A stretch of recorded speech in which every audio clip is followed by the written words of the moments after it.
Welcome back, guys, to another episode of D-Tron Does It. Of course, I am D-Tron and I does stuff. And this week, I'm talking about stuff I wish I knew as a parent. Now, if you've seen any of my previous videos, you probably already know I got two kids. One is almost 3 and the other one is 1.5 years. And as a first-time parent, I felt almost clueless with what to do when it came to being a parent. Like, there was just stuff that I didn't know. And when they say there's no manual, there really is no manual to this. And so I felt like I'd come on, share a couple of tips that might save you guys some heartache. If you're a new parent, if you're an old parent, then change the channel, I guess. If you guys find these tips helpful, please subscribe to the channel. I really do appreciate it. Trying to create new content for you. And before we jump into our list of things, what I want to do is tell you we're going to break it up in time brackets. So that 0 to 6 month, 6 to 18 month, and then after that, we'll just call that toddler time. That's going to be your 2-year-old plus. You dig? 0 to 6 month. Some of the things that I felt like were important. First, get a Costco membership or Sam's Club membership or some kind of bulk supply store membership. Because you're going to need formula a lot. That's if you're not breastfeeding. And if you are breastfeeding, you may want to take a break. Formula, still going to come into play. You're going to need diapers, and we'll touch on that in a minute. Other things, stuff like ready-made meals or snacks. As first-time parents, our friends sent us a lot of Uber Eats, DoorDashes, meals. They bought us food because you just have no time. Like, literally, you don't have time to do anything except for take care of this new life. So getting a Costco membership is going to help you with having meals on the ready so you don't have to worry about, shuffling through the kitchen while having a baby in your arm. And speaking of Costco, go get your diapers from Costco. Don't mess around with Walmart and Target getting a 42 pack or even a 60 pack of diapers. Go to Costco. They have diapers from 0 or newborn all the way up to size 6. Go and get the Costco brand too. Look, the same people that make Costco make Huggies. So you're not giving your child a lesser brand. You're saving yourself money, which is something that you're going to need with being a new parent. So go to Costco, get the diapers from Costco, and get the large size. That way you don't have to keep running back and forth to the store when you run out, because you are going to use a lot of diapers, for real.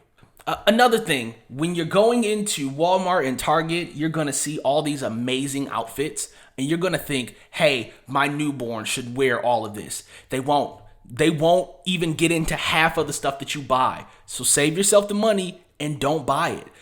I know every parent out there is but it's different.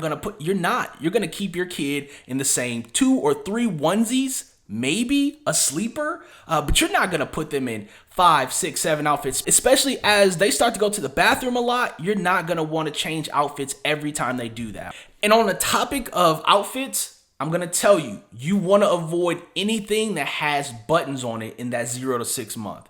Especially if you're going to be changing diapers in the middle of the night. You don't want to have to fiddle with taking apart and reconnecting buttons. Get zippers. Zippers are the way to go, or Velcro if you got it. But definitely stay away from buttons when it comes to getting that 0 to 6 month clothes. There's going to be some late nights where you're trying to change that onesie while the baby is still sleeping. You don't want those buttons clicking, waking that child up.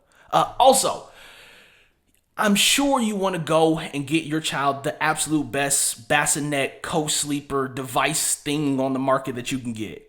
They're going to grow out of it the same way they grow out of these clothes. So try to preserve that money for a nice crib at the 12 to 18 month point.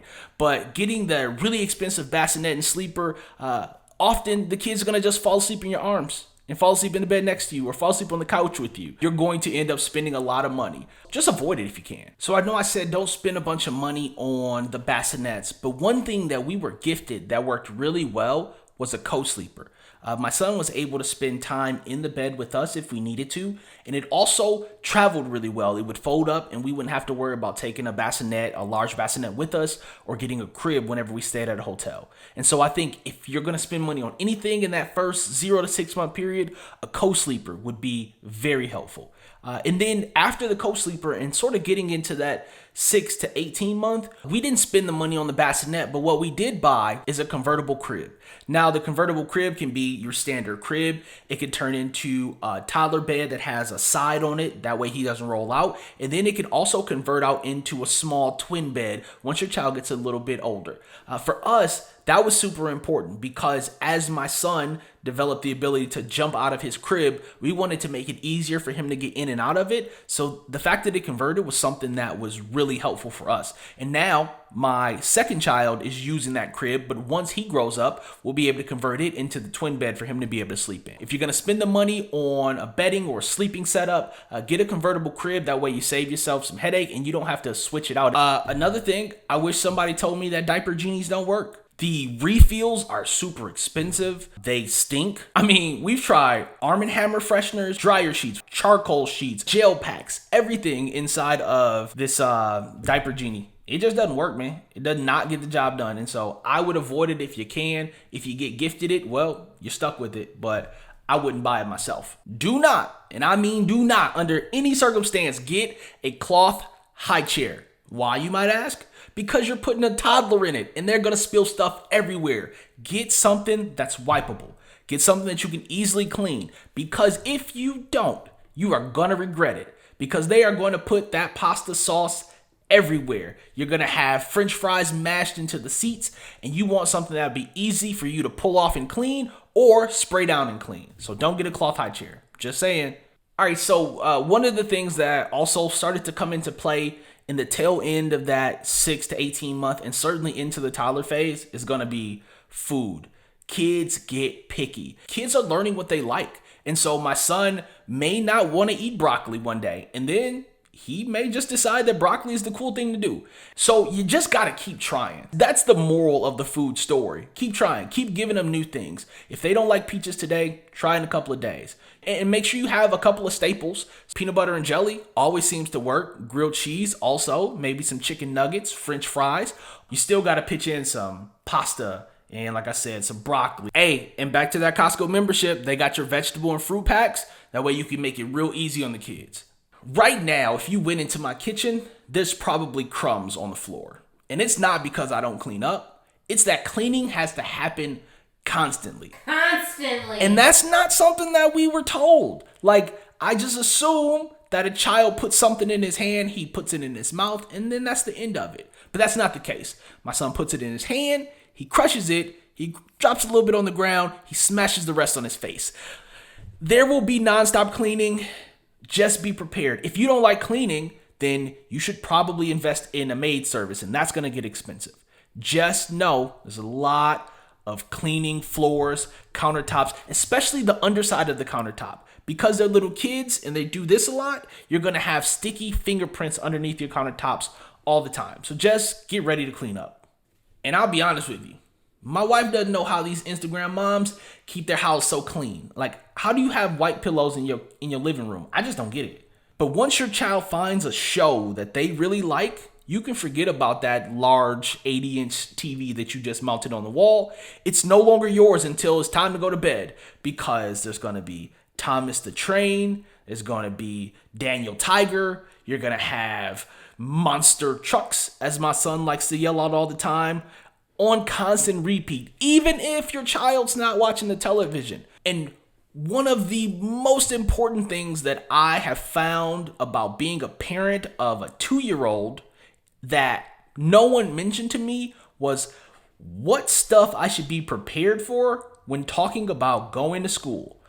As you've seen in one of my other videos, I hope my son recently went to school for the first time, and I didn't know what questions to ask. Like, do they have cameras?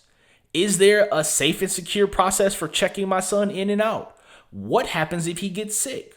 What happens if other kids get sick? All of these things were questions that I didn't know about until after I sent my child to school.